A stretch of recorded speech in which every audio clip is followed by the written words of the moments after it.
and welcome to another episode of the Niche Girls podcast. I'm Kristen. I'm Yolanda. I'm Jessie. We are so excited to be here for our second episode.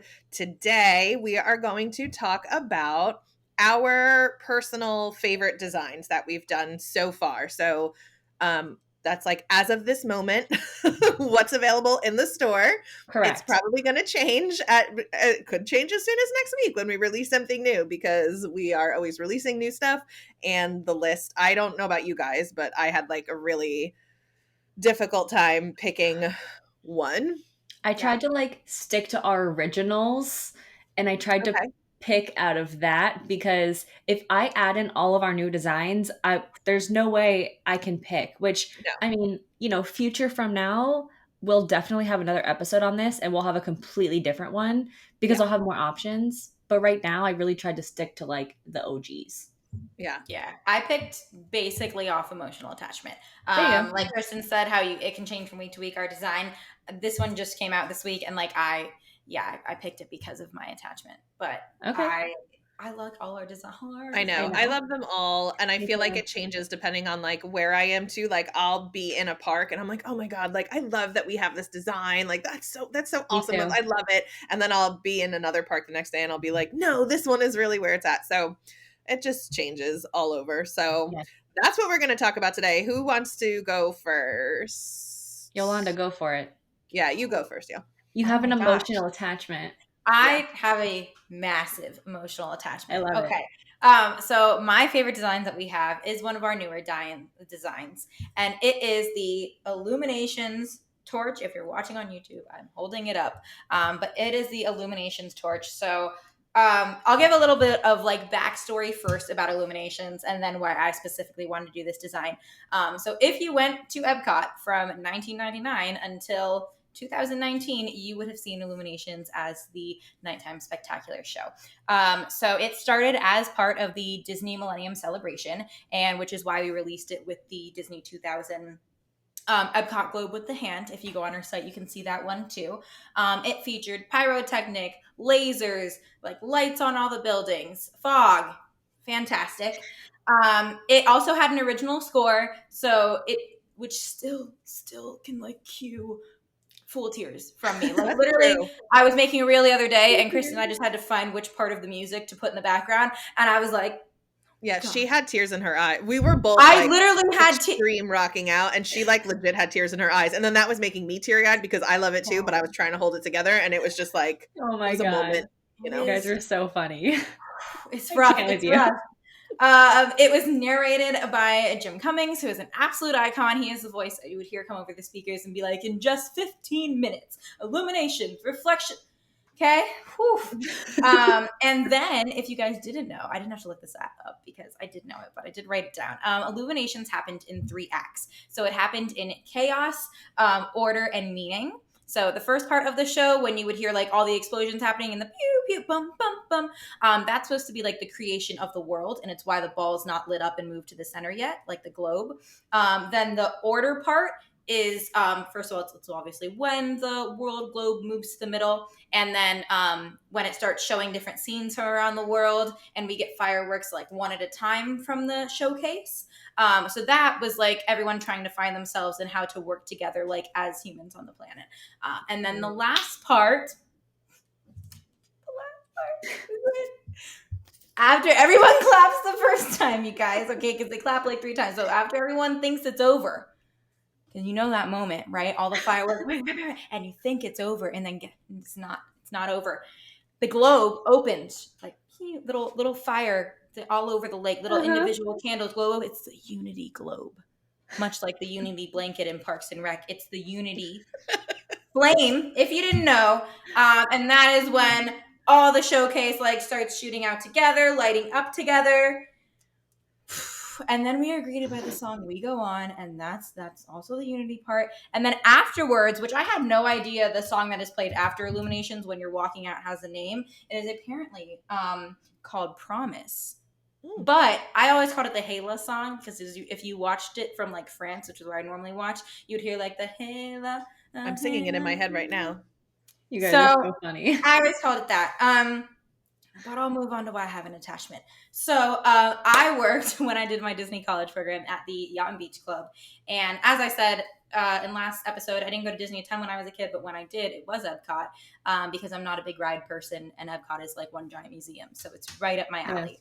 And I always stayed for the fireworks. But working at the Yacht and Beach Club, if you got cut early or if you got an early release, you could walk right into the showcase and watch the fireworks. My friend also worked, my roommate worked, what do you call that? Custodial in the parks of Epcot as well. So she was always there at closing. So I just watched it so much. There is a recording of me, like over the years, you can see it. I used to record myself like blowing out the torches at the beginning of the show. And in this video that I made, you can see like my hairstyles changes, the people standing with me change. Like I change boyfriends, I change friends, I change everything. So I grew up with this show. I am only 28 years old, and this show existed for 20 years. So if I was at Epcot, because as I said, I wasn't there a ton when I was younger, it was this show. I loved Harmonious. It was very cool, but I have a thing about Disney only featuring IP recently and not doing like original content. And Harmonious was all IP, and unless you were in a certain part of the showcase, it wasn't the same kind of show, whereas Illuminations could truly be enjoyed from any part of the World Showcase Lagoon. Other than that, why I wanted to talk about this design, and I'll kind of make a reel, probably clipping like the sound from this, but it was really cool to design this, mainly because I had such an attachment to it. I knew what I wanted it to look like. And as we said, our artist Monroe is amazing, but she isn't in my brain. It's like we had a lot of drafts of this design. The Hidden Mickey went from being like a lot bigger to being there. I wanted to make sure that this globe part that is opened actually looked, you could tell it used to be like a full globe put together, and that the torch didn't look like an explosion and looked like a torch. On the night that it ended on 2019, September 30th, one of the worst days. I waited 5 hours against the fence between the UK and France, and this second that Jim Cummings' voice came over the speaker and was like, in just 15 minutes, a full sob. I mean, I went into like a breakdown. It's very Disney adult, it's very cringe, but it just held so many. When I think of Illuminations, I think of nights I've had at that park with my friends, with my family, with people who passed away, people aren't here anymore, and it makes me so emotional. And I am like so incredibly proud of this design for that reason. And that was a really long rant, but that's why it's my favorite. I think it's one of the best nighttime spectaculars. And while it may not have been very showy in terms of Disney magic, it told an amazing story, and one that I think is still important today. So I agree. And I think you're not the only one that feels that way. I know I feel the same way about Illumination. I remember like the original iteration of Illuminations before it was Reflections of Earth, and it was sponsored by GE. So like, again, I'm dating myself a little bit. I'm going to do that. Before presented by Siemens? Yeah. Mm-hmm. Yeah. And I remember eating at Rose and Crown with my family and watching, like, because it used to be it was still called Illuminations, but it was like a totally different show. So I remember that very, very old version of it, and then they changed it to this one. And you're not the only one that feels that way. And I think even if it's not about Illuminations, we and the Disney community as a whole has that thing that when they took it away, you just lost it. Like, it was just a loss that was felt deeply, is still felt deeply. You still miss it. You walk by the site of wherever it was and you just feel the emotion. So it doesn't matter what it is. I think in this community, everybody has a thing. So I get it totally. Yeah. See, for me with Illuminations, like I loved Illuminations and I was there on closing night. And yes, I was sad, but I also worked at Epcot at the time from 18 to 2020. So, when it left in 19, I had been seeing it like every night. So personally, I was sick of it. I was like, okay, I'm ready for something new. But then they brought me Epcot Forever and I hated that show. And it's back. So I don't go to Epcot at night and watch it because I hate it. I hate the song. I don't know what it is about the children singing, but it just like burns my ears. I don't. You're not the only one that feels that way. That's a criticism of that show. Yeah, the children's singing is weird, and it also Epcot Forever it doesn't have a focal point to view. It only has fireworks I'm happening in the confused sky. watching it. I'm confused listening to it. I just I don't get Similar it. show. It's not meant to be like the thing, you know. They just wedge it in when they need time, and I get it. I mean, I Which do I enjoy get. the old I school think Epcot bops, but like other than that, Yeah. it's hard because the average Disney goer, the average Epcot goer, right, isn't obsessed with Disney history the way that I am, or the way that some people are. So when you hear the references that are in that show, a lot of people aren't going like, right. oh my, like I remember the first time I saw Epcot Forever, I cringed at the children's voices because I think it's odd.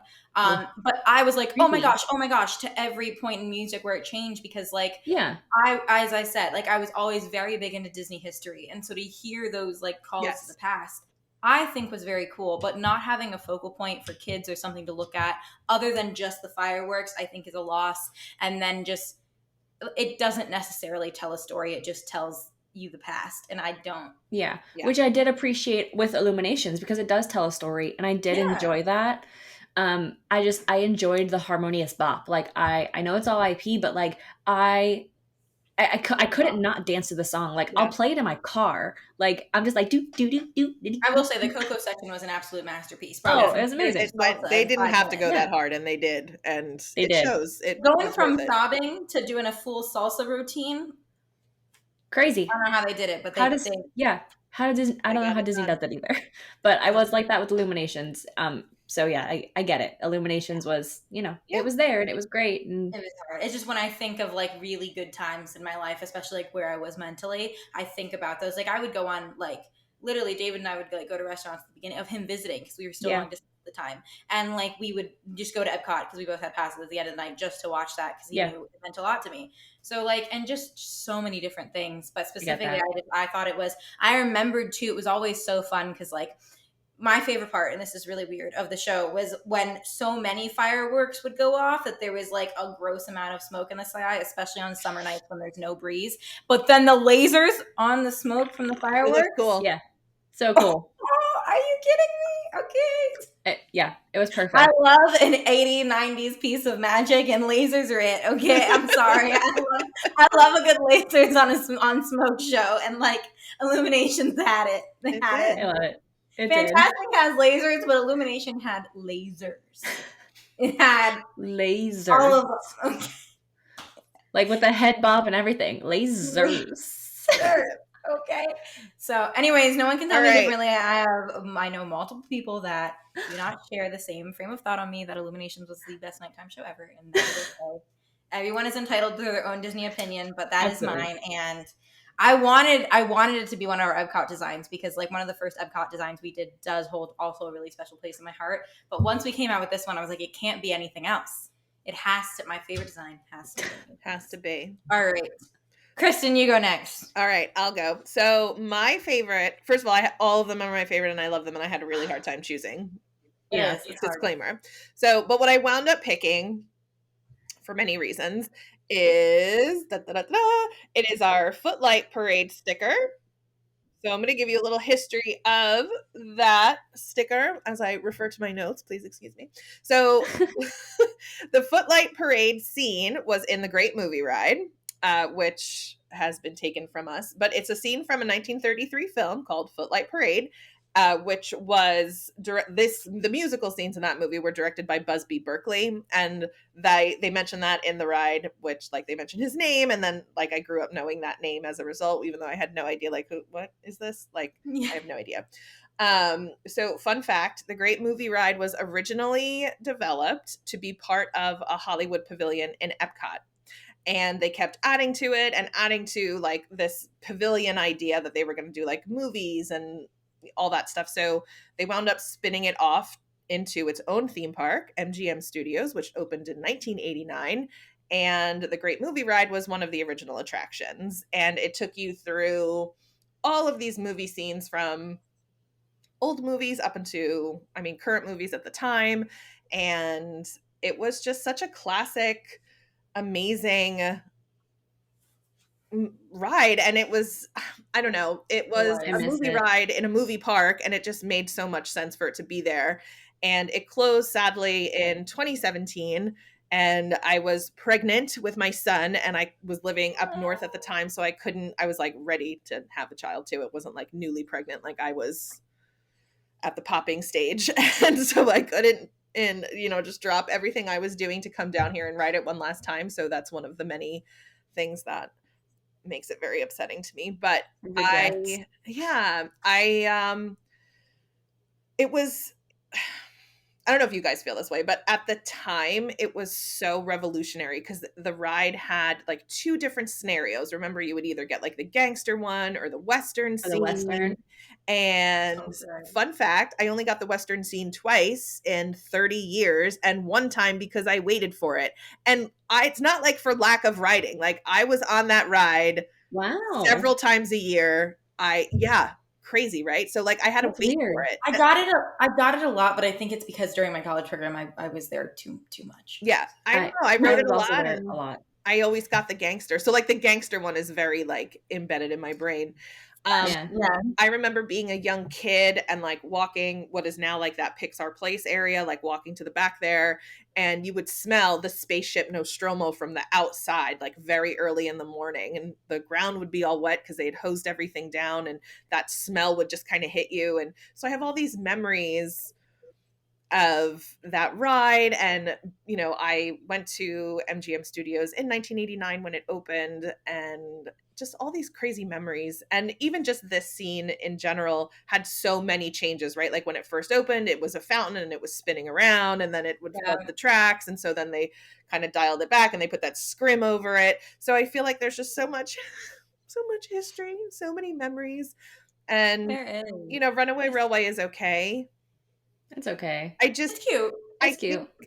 I mean, they built it from scratch in Disneyland, so I don't know why they couldn't just like build it from scratch here. We have so much room. Like this, I have a lot of thoughts about the loss of the Great Movie Ride. Me too. Primarily, it was like very integral to the identity of Hollywood Studios. Oh my god, because obviously, like we lost Backlot Tour to the acquisition of Star Wars, which I can understand, but that's a whole other topic. I can understand it. I can understand because of how massive that IP is. However, I think the Great Movie Ride helped Hollywood Studios keep its identity. It helped it keep it about the movies. And I to this day, I don't understand why we couldn't have just updated the movies. It also, because I'm not a big ride person, number one, that ride vehicle, which it still is amazingly accessible. It is so easy for someone to transfer from a wheelchair in it. Yes. And my mom can barely at this point ride like Pirates or anything where she has to get down into her knees. She cannot lift herself back out. Yeah. Like the last time she rode Pirates was probably the last time. She was really embarrassed getting out and she didn't like it.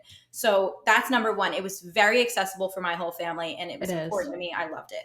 Number two, and I'm huge on this because I'm not a big thrill ride human, live entertainment. Yeah. It was a mesh of a ride and employing cast members and letting them show off because it's a theme park about the movies, right? So let them show off their talent and having like that type of talent in Orlando, showing people that like we have actors that are this good here. And obviously like the training that it took to, you never know what's going to happen. Someone could have a seizure while they're on the ride. And you not only have to be trained to deal with what could happen while you're on the ride, but like also keep with the theming. And I just think it was such a loss. Like and every experience you had on the ride was different by how much pizzazz your narrator had, by how much I just think it was such a You're absolutely right. It really like grounded Hollywood Studios. And even though things are changing and it's not the way that it was anymore, where it's like you're walking into the movies and it's behind the scenes, keeping it would have still, I think, helped with that central thesis, with giving it that DNA and they identity. I think so too. And that's the thing, like that's what I miss most about Hollywood Studios or MGM back in the day. But like that was my favorite park. I was like, oh my god, I'm gonna walk into the movies, I'm gonna go on the Great Movie Ride, I'm gonna see all these amazing actors, these cast members that are performing in a ride. And I just thought that was the coolest thing, having that integrated cast member with the movies. Like you got Rob, I thought it was so cool.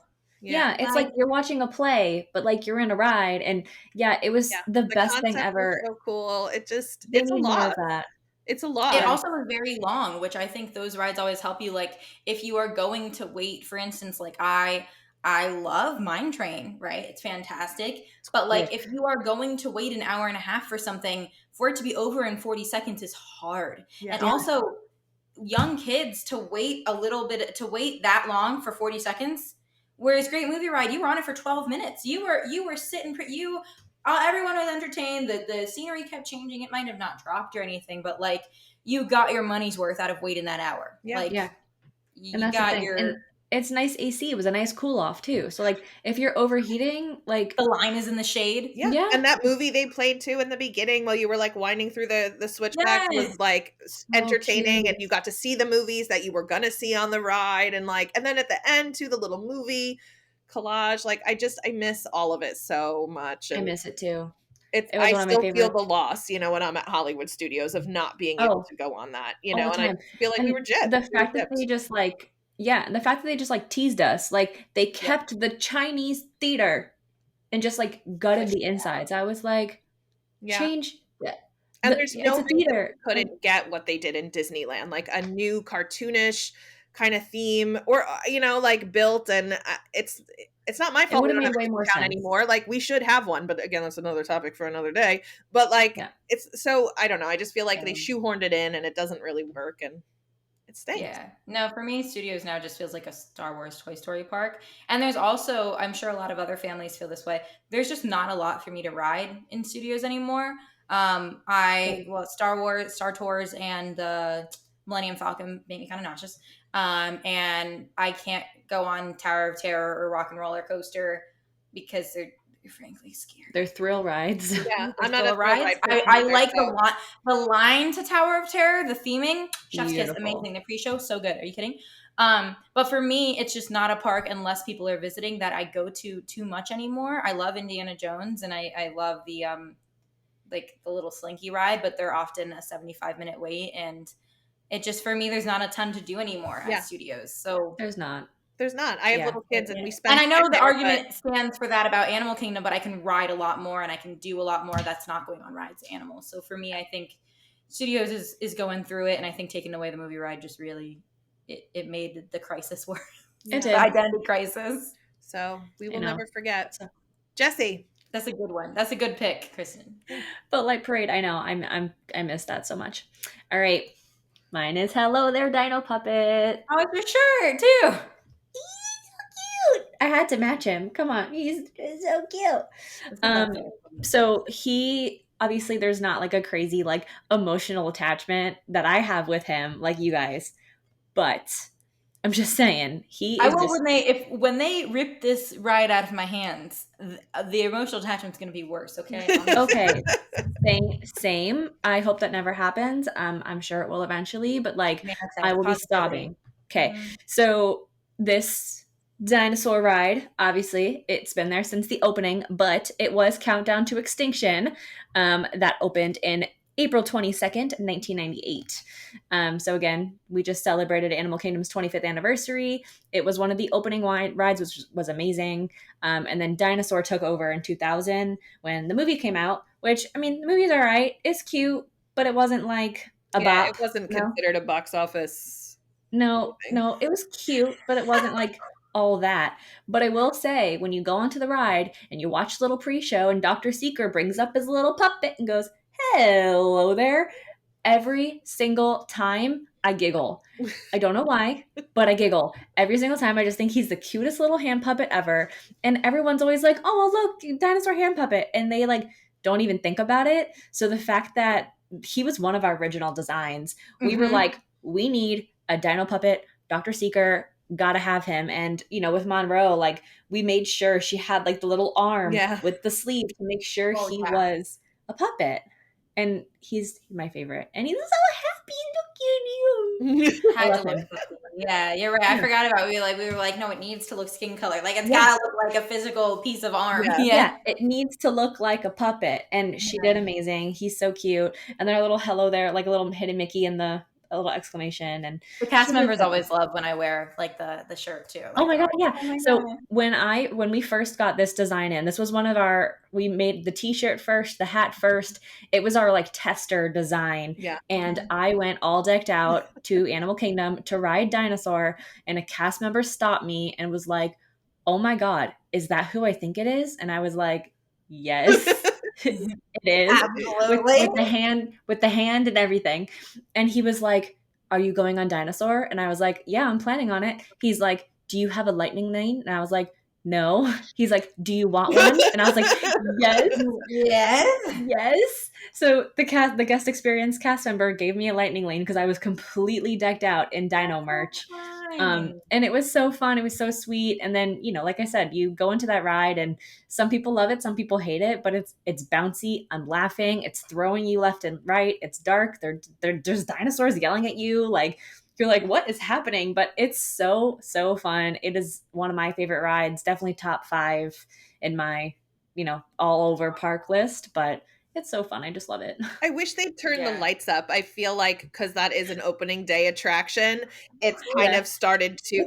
It's getting older, and I feel like this is what Disney does. They don't maintain things in real time. They let it get to a point where like it's getting dilapidated, and so how they're handling that here is they just like kind of keep turning the lights down, so like you won't notice that it's getting old. And I'm like, let's fix some stuff and like bring the lights on. I tell the story all the time. Like I went on it at our, previous job. I'm like, oh, the line's only like 5 minutes. I'll write it. I'll get footage for us. This is going to be great. Pitch black. And then the footage. The whole time I was like, I don't remember being, because that's not one that I normally go on. I have like little kids. The footage is like this black video with dinosaur sound. I was like, sorry guys, I kind of completely forgot that this is in. I don't remember it being in the pitch black. Like essentially, guys, if you can't like picture it, I want you to like essentially what Kristen created for that company was a horror film, because all you get is like literally a black screen video, but with like children and dinosaur noises, like children screeching, and then dinosaurs like.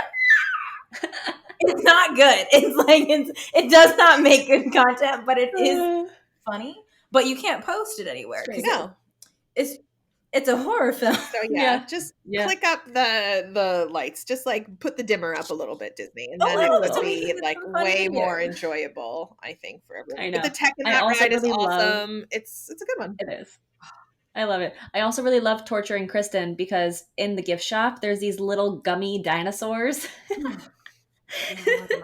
There's these little gummy dinosaurs with like beads inside of them. So whenever I'm in the store and they're there, I'll send Kristen a picture and be like, "They have your dinos," and I'm like squishing it. Just like I like squishy stuff. Feels dirty. They're just like sticky when you squish them, and it's just not a pleasant experience. And they're the worst souvenir you can buy in Disney World, and I will die on that hill. You can tell that like thousands of children have squeezed it and put it back down. If that's and if I can give like a clear description, the texture in your hand is like dirty. It's dirty and sticky, and then it's like you feel the squish beads in them, so it's not even like a smooth squish. It's just like it's not okay. And like I said, they're the worst souvenir you can buy. And they were sold out for a while, and I was so jazzed, thinking that they wouldn't get them back, and that the torture was gonna be over. And psych, they got them back in, and everybody's like, "Look, Kristen, they're back," and I'm like, "Oh." Squishy. But the whole dino area is just so cute. I am obsessed with that area. We are going to have more stickers coming out of that area.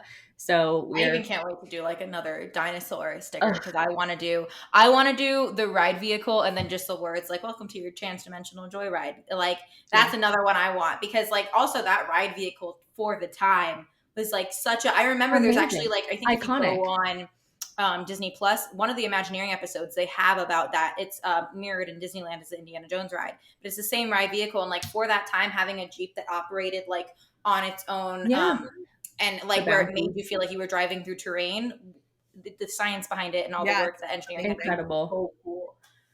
As I said, I love weird Disney history, so it was just very cool. But I can quote the entire Dr. Seeker script. I would die for him. I'm obsessed with I would go through that ride queue just for the pre-show, and then obviously at the end, where I think it's hilarious when you're like finally going through the asteroid, and he's like, "You're not gonna make it. You're not gonna make it." 2 seconds later, "Oh, you made it. I knew you would."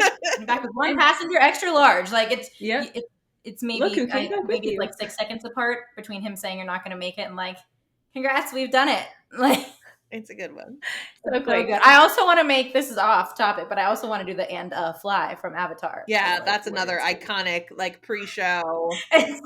He's so awkward and I love it. Yes. But dinosaur, I agree. I think that whole area, God forbid, when we eventually get to them redoing it, I think it'll be another massive loss, because I think that dinosaurs are a really important part of the history of not only Animal Kingdom, but like everything in nature. Like, yeah. So Yeah, and I love what they've done. I love riding that ride, and I know you're right. It's either you love it or you big hate it. Yeah. And my It best goes friend either big way. hates it. Yeah. So Yeah. Yeah. Jake's not a fan. So I just go on by myself. I'm like, okay, my bye. Go on friend, dinosaur. my See you friend later. Laura, I cannot stand it. It terrifies her. She doesn't like it. Oh no. Well, then she definitely But doesn't want them to put the lights up, because then it would be. yeah. And don't even get me started about how attached I am to Chester and Hester and the cute little bite off the sign. No, that's a whole nother topic. Chester and Hester in and of itself, because there's Oh my so God. much there. Oh my gosh. We got stickers for days on Dino. We Yeah, just we really do. gotta get them going. Is prime. Okay, it's just so tacky. It's so good. It's so good. So good. The little gift shop with all the dinosaurs hanging from I know, the ceiling, awesome. and The train. And then if the you're detail. if you're bored, that also the games aren't really that expensive for like Disney things. Yeah. And then you get like the cutest little stuffed Dino Land. Oh, I know. I love. We just, when we started, we didn't want to have like too many Disney Dino stickers, which is why we started doing other things. Because originally we had like Gertie, the Dino puppet, and then all of our ideas were like Dinosaur specific. We like dinosaurs here. And we were like, all right, we Ellen's energy. We were like, we gotta trail back the dinos. We gotta back it up. But stay tuned though, because oh yeah, we have so much more coming for you guys. Yeah. I cannot wait. It's going to be good. Well, I hope you enjoyed this episode. We got to talk about some of our designs a little bit more in depth. As always, if you want to go online and shop any of the designs we talked about, you can go on shopthenicheco.com and use code podcast10 for 10% off your order. And you can stock up on Footlight Parade and Dino Sticker and Illumination Torch and all the other amazing theme park ones that we have. So thank you so much for listening, and we hope you enjoyed it. And I'm Kristen. Thank you guys. I'm Jessie. And Yolanda. Thank you again. Bye, guys. Thanks, guys. Bye.